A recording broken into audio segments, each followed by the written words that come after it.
L'archipel, c'est devenu le centre des débats. On l'a tous vu, pour lancer la présidentielle. Édouard Philippe est, lui, toujours à Mayotte, donc cet après-midi. Fermez les vannes, pas à moitié, totalement. Voilà ce qu'il dit, l'ancien Premier ministre. Sorti de la Macronie, on voit bien qu'il a retrouvé des accents droitiers. L'aspect politique, on va y revenir, bien sûr. C'est intéressant, ce duel à distance entre Jean-Luc Mélenchon et Édouard Philippe. On y reviendra tout à l'heure. Mais avant, ce qui va nous intéresser, c'est quoi ? Eh bien, c'est le quotidien de ces Mahorais, de nos concitoyens là-bas sur place, puisque la réalité, elle n'a pas changé. Un habitant sur deux est étranger, les écoles croulent, les hôpitaux, ils saturent. L'eau manque et l'insécurité, eh bien, elle est devenue le quotidien. Les Mahorais, alors, ils ne demandent pas la charité. Qu'est-ce qu'ils demandent, les Mahorais ? Uniquement que les autorités fassent le job. C'est ça, la réalité. On va aller sur le terrain, retrouver notre invité, Salim Naouda. Il est premier vice-président du collectif des citoyens de Mayotte. Il est sur place, en liaison avec nous. Il va nous raconter très précisément ce que vivent nos concitoyens mahorais. Bonjour, bonjour à vous Salim Naouda, merci d'avoir accepté notre invitation. Je souhaitais que vous soyez là pour que tous les Français sur le continent, ici en métropole, comprennent bien ce que vous vivez au jour le jour. Concrètement, qu'est-ce qui a le plus changé ces dernières années sur l'archipel, à Mayotte, au vu de la pression migratoire ? Bonjour à toutes et à tous. Je peux dire qu'il n'y a pas tellement eu d'évolution. Bien au contraire, les situations se sont dégradées d'année en année, de jour en jour. Nous avons tous les jours des arrivées non contrôlées des populations qui viennent. Parce qu'avant, ça venait des Comores, mais maintenant, nous avons aussi des populations qui viennent d'Afrique, de Grands Lacs, que malheureusement, on ne sait même pas dans quelle situation ils arrivent dans le département, sachant que chez eux, il y a la guerre pour certains d'entre eux, et comment ils arrivent à Mayotte, avec quelles armes ils entrent dans notre département. Donc ça m'a vraiment étonné quand j'ai entendu Édouard Philippe dire qu'il va fermer les vannes, alors qu'entre 2017 et 2020, il a été le Premier ministre. C'est ça, vous ne comprenez pas pourquoi ce changement de posture. Enfin si, en réalité on le comprend puisque la présidentielle arrive, mais ce qu'il dit, au fond, vous le rejoignez. Oui, il faut fermer les vannes, maintenant faut-il encore qu'il le fasse? C'est ça votre interrogation cet après-midi, Salim Naouda? Non, mais son message n'engage que ceux qui vont le croire, parce que quand il a été Premier ministre, il avait la possibilité d'agir. Malheureusement, avec la Macronie, il a laissé les vannes ouvertes. Donc, il est en grande partie responsable de la situation de Mayotte d'aujourd'hui. Donc, nous, ce que nous voulons, ce n'est pas seulement des paroles politiques, politiciennes. Ce n'est pas pendant les campagnes électorales ou pendant les campagnes présidentielles qu'on doit avoir des défilés des candidats ou des représentants des candidats qui viennent à Mayotte. Nous voulons en permanence des moyens pour construire notre département. Et puis, ne pas s'enfermer uniquement sur la question de l'immigration pour oublier les autres maux que vivent les Mahorais ici. Donc, nous avons besoin d'un bouffée d'air. Ce n'est pas des messages à chaque fois qu'il y a une mobilisation de la population, il y a une enveloppe qui est dédiée à calmer les gens, qui ne dépasse jamais les 50 millions d'euros, alors que Mayotte n'a pas besoin que de 50 000 euros à chaque fois qu'elle se soulève pour sa construction. Il y a besoin de prendre en compte, il y a besoin de considérer cette population qui vit dans ce département français et apporter les mêmes réponses que notre État, que le gouvernement apporte dans d'autres territoires de la nation. Donc, effectivement, parce que la Macronie, on en a assez. Aujourd'hui, la politique que mène Édouard Philippe, la politique qu'il a menée ces années, ce n'est pas aujourd'hui parce qu'il arrive avec des mots, avec des slogans, que ça va apaiser les situations, que ça va nous berner. Mais pour bien comprendre, Salim Naouda, insécurité, saturation des services publics, on peut aussi parler du manque d'eau. Qu'est-ce qui est le plus insupportable pour les familles mahoraises, pour nos concitoyens là-bas sur place? C'est quoi le plus insupportable lié à cette pression migratoire? Le plus insupportable, c'est que nous sommes dans un département français, on devrait avoir les mêmes droits, on devrait être traité de la même manière que tous les Français, quel que soit l'horizon où ils vivent. Donc, on est dans un département, on n'a pas à choisir entre l'eau, la sécurité, l'insécurité. On veut une vraie action de l'État dans notre département pour que les Mahorais puissent vivre dignement, les Mahorais puissent vivre comme tout Français dans quel que soit le département où ils se trouvent. Donc, on en a assez de nous arbitrer sur un choix de qu'est-ce qui est plus urgent que l'autre pour les Mahorais. Tout est urgent ici. Donc, il faut une vraie volonté politique pour sortir Mayotte du calvaire où nous vivons aujourd'hui. Vous restez avec nous, Salim Naouda. Je vous fais réagir, Mathieu, parce que depuis combien de temps? C'est vrai qu'on a suivi la situation à Mayotte depuis de nombreuses années. Je me souviens de 2018, d'ailleurs, l'un des moments les plus aigus de la crise. On se souvient de 2023, lancement de l'opération Wambushu. Bref, on en parle de temps à autre. Mayotte revient au cœur de l'actualité, mais ça fait combien de temps que des habitants comme Salim Naouda nous expliquent ce quotidien absolument insupportable? Ils disent exactement la même chose aux autorités et la conséquence, elle est très claire. Le constat, il est là. Cette population ne sont pas écoutées. Oui, en effet, le problème, pour répondre à votre question, c'est que Mayotte, c'est un petit peu Ceuta tous les jours depuis 30 ans, en réalité. Depuis 30 ans, ce diagnostic est fait. C'est-à-dire que vous avez à Mayotte une immigration illégale qui est le résultant d'une submersion migratoire qui a abouti à des niveaux qui sont absolument considérables. Il faut quand même rappeler qu'à Mayotte, selon l'INSEE, il y aurait entre 40 et 50% d'étrangers clandestins sur l'île, dans l'archipel. Donc ça, c'est un point qui est massif. Ensuite, après, la conséquence de cela, c'est que je suis d'accord avec ce que dit votre intervenant, l'immigration n'est pas le seul problème, mais c'est le nœud de beaucoup de problèmes à Mayotte, pour la simple et bonne raison qu'en fait, quand vous avez une pression migratoire aussi incontrôlée, c'est l'ensemble de l'activité économique, du modèle social ou des services publics qui ne peut pas fonctionner. Par exemple, je vais prendre quelques exemples très concrets. Vous avez à Mayotte aujourd'hui, dans la part des dépenses publiques, 47%, c'est le modèle social. Quand vous avez beaucoup de gens qui viennent bénéficier par exemple de l'AME, ça ne peut pas fonctionner. Deuxième exemple, par exemple, sur l'immigration illégale, sur le logement. Vous avez cité l'opération Wambushu, donc c'est-à-dire qu'on avait démantelé les bidonvilles à Mayotte. Mais si vous avez chaque année des quantités de migrants qui arrivent de manière clandestine, les bidonvilles se reconstituent de la même façon, avec les conséquences que ça pose sur, par exemple, l'adduction d'eau. Et puis, dernier point, sur les services publics, on le sait, Mayotte, c'est la plus grande maternité de France. Ça ne peut pas fonctionner de cette manière-là parce qu'il y a aujourd'hui des femmes qui viennent accoucher à Mayotte pour bénéficier du droit du sol. Et de la même façon, les écoles sont saturées. Vous avez 100 000 élèves dans l'archipel à Mayotte. 100 000 élèves sur un archipel de 300 000. Ça n'a aucun sens et c'est impossible pour les Mahorais de survivre dans ces conditions-là. Et je suis d'accord avec ce qui a été dit. C'est une rupture de la promesse républicaine où chacun doit être égaux, quel que soit le lieu de naissance. Et cela dit quoi? C'est vrai, Arnaud Clark-Sevel. On entendait le témoignage de Salim Naouda. Il est toujours avec nous. On va lui redonner la parole tout à l'heure. Mais il est vrai que c'est une crise chronique depuis les années 90-2000. Ce qui est en train de se jouer aujourd'hui à Mayotte, c'est connu de tous. Ça révèle quoi? Ça révèle l'impuissance de l'État totale. Sur le volet diplomatique, notamment, j'imagine que là, il y a zéro diplomatie avec les Comores. Il y a zéro fermeté, en tout cas, comme avec d'autres pays, d'ailleurs. Mais l'impuissance de l'État, elle est totale. Et c'est ce que révèle aussi la situation à Mayotte. Sans doute que les Comores voudraient récupérer Mayotte, ou prendre Mayotte, selon le point de vue que l'on a. Maintenant, sur l'impuissance de l'État, je serais prudent. Mais ce que je peux dire, et Salim l'a dit, c'est que Mayotte est un département français, mais le Conseil constitutionnel a reconnu qu'en raison des caractéristiques particulières et des contraintes de l'archipel, le droit au séjour pouvait être traité différemment. Oui. Et il y a une loi en 2025, d'ailleurs, qui a allongé la condition, la durée de résidence régulière des parents afin que les enfants obtiennent la nationalité française. Est-ce suffisant ou n'est-ce pas suffisant? Je laisserai les gens répondre. Apparemment, de ce qu'on peut voir, ce n'est pas suffisant, en tous les cas, pour régler le problème.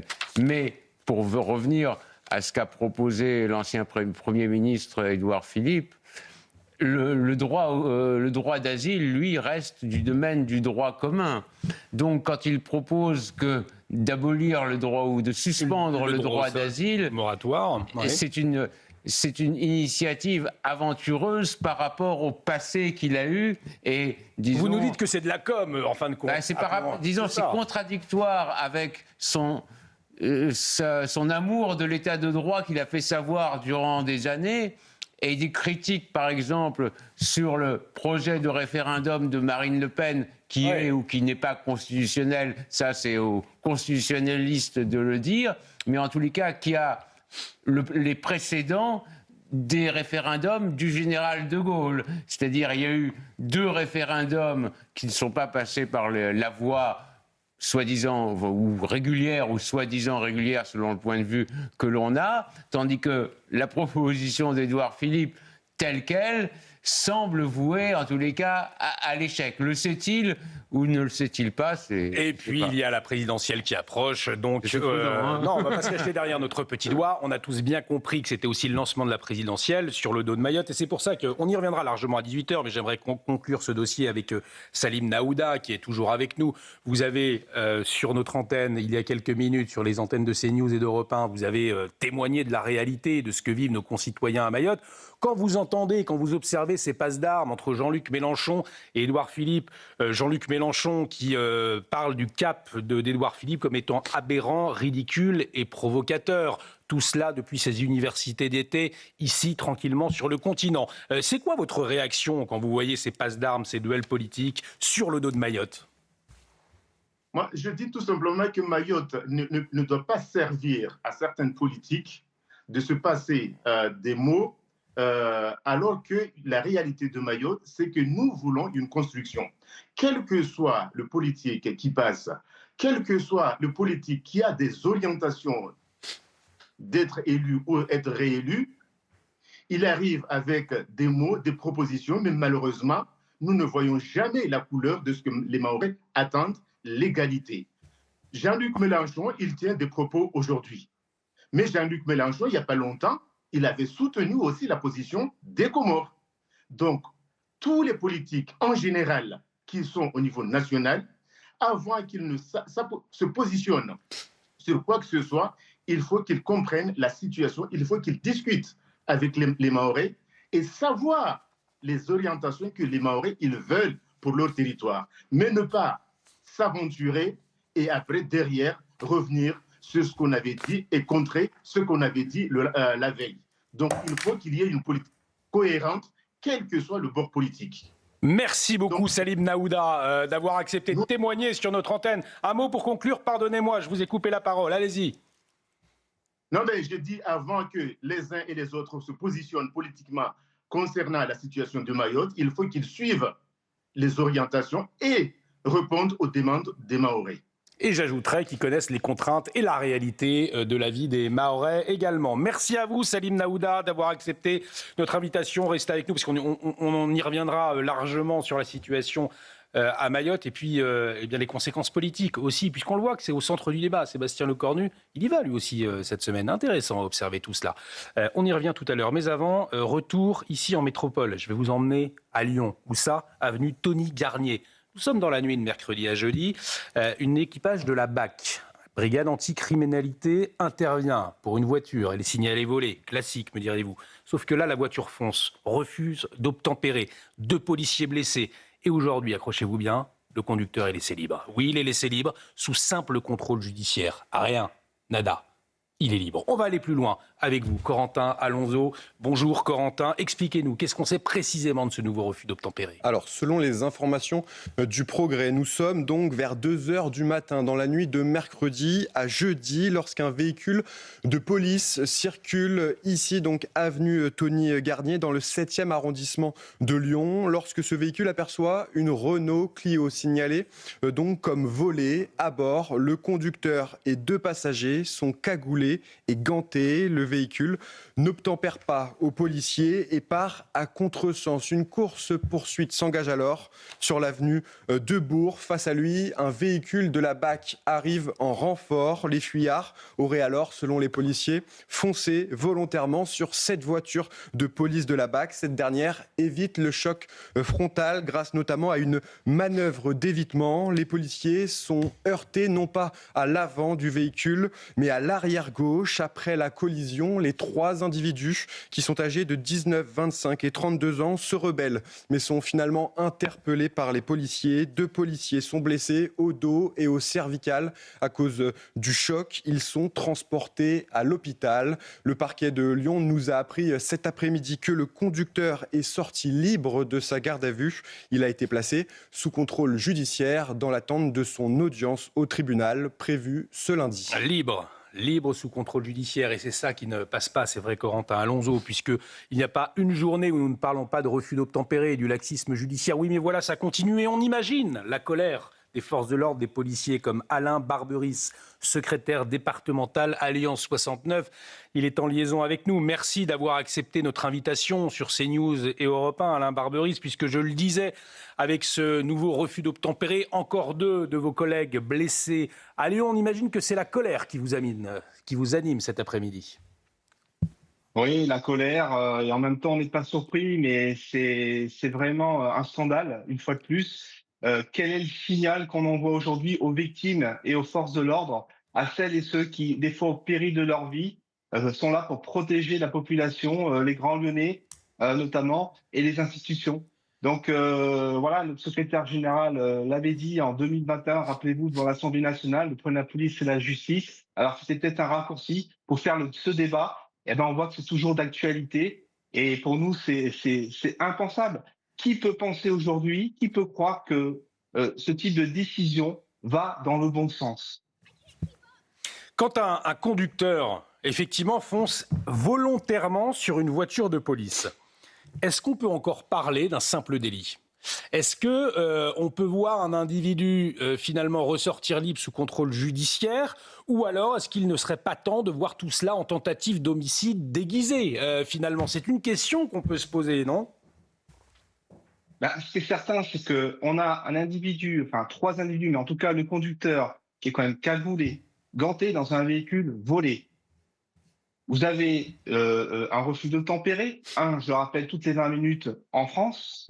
Vous avez des individus qui se rebellent, c'est-à-dire que jusqu'au boutise, alors qu'ils, de manière délibérée, ils ne tentent pas d'éviter le véhicule de police, ils le percutent de plein fouet. Et donc, ça, il y a clairement pour nous une tentative d'homicide, c'est indéniable. Après, bien sûr, le parquet analyse l'enquête et peut requalifier l'infraction. Mais en attendant, ce qui est sûr, c'est qu'aujourd'hui, on a cet individu. Et aujourd'hui, qu'est-ce qu'il se dit, cet individu ? Je suis libre. Autant il va réitérer dans ce week-end, autant il va partir, ne se présentera pas à l'audience ce lundi. Donc, le signal, il est catastrophique. Et vous savez, moi, j'ai une pensée pour tous les policiers qui font un travail remarquable, qui, encore une fois, risquent leur vie. Ils ne savent pas s'ils vont rentrer des fois de leurs vacations. Mais j'ai une pensée aussi pour toutes les victimes, parce qu'aujourd'hui, dans la métropole de Lyon, c'est l'enfer, j'ai envie de vous dire. On a vraiment une pensée pour les... Tous les jours. Alors, les peines actuelles, finalement, c'est quoi la conclusion ? C'est qu'elles ne sont pas dissuasives. Encore une fois, il y a ce sentiment d'impunité. Et en fait, c'est plus un sentiment d'impunité, au-delà de cette décision qui est incompréhensible pour tout le monde, pour tous les Français, pour les policiers. C'est tout simplement de l'impunité qui règne. Et en fait, à force, on se dit, mais qui c'est qu'on protège en réalité ? Est-ce que la justice est là pour protéger les victimes ? Est-ce qu'elle est là pour soutenir les policiers qui sont là pour les protéger, comme n'importe quelle institution ? Donc, on marche sur la tête, j'ai envie de vous dire. Voilà. Et donc, notre société est en train de se détériorer. Il y a plus d'autorité, voilà, disons-le clairement. Et c'est vraiment il y aura qu'une volonté et des décisions politiques fermes, une réponse pénale ferme pour retrouver ce qu'on appelle, nous, ce choc d'autorité pour pouvoir reprendre la main. Et là, nous sommes complètement débordés, et on va droit dans le mur. Malheureusement, je vous le dis de manière très claire, c'est ça la réalité du terrain. Arnaud Klarsfeld, c'est quoi ? C'est une impuissance de la justice, une justice qui est totalement débordée. On n'imagine pas effectivement que des juges se réjouissent de certains refus d'obtempérer. On imagine bien qu'effectivement, ils travaillent, se lèvent le matin pour que justice soit faite, justice soit rendue. Ça fait combien de refus d'obtempérer que nous décryptons et nous analysons ensemble?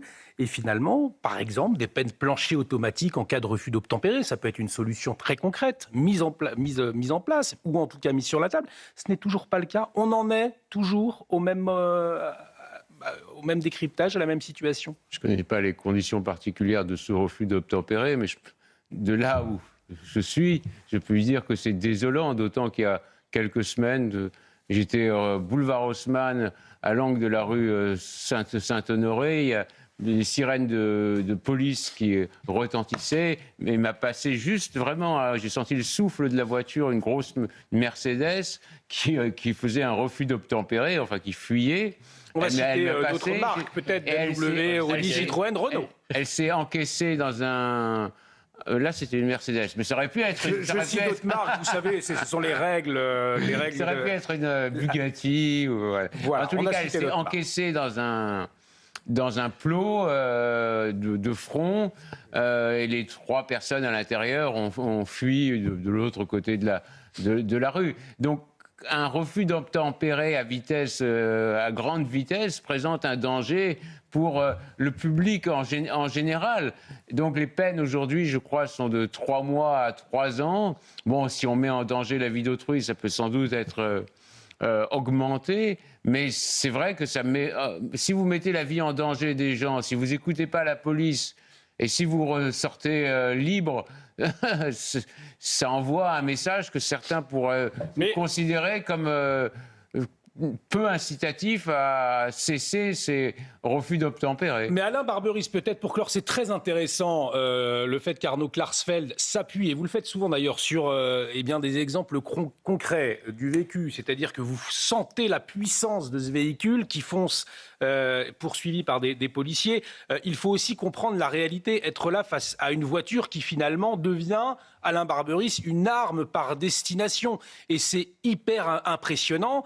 Et quand on voit le nombre de refus d'obtempérer comparé au nombre d'usages des armes, on peut saluer malgré tout le sang-froid et le professionnalisme des forces de l'ordre, parce que croyez-moi, dans d'autres pays, ça ne se passe pas comme ça.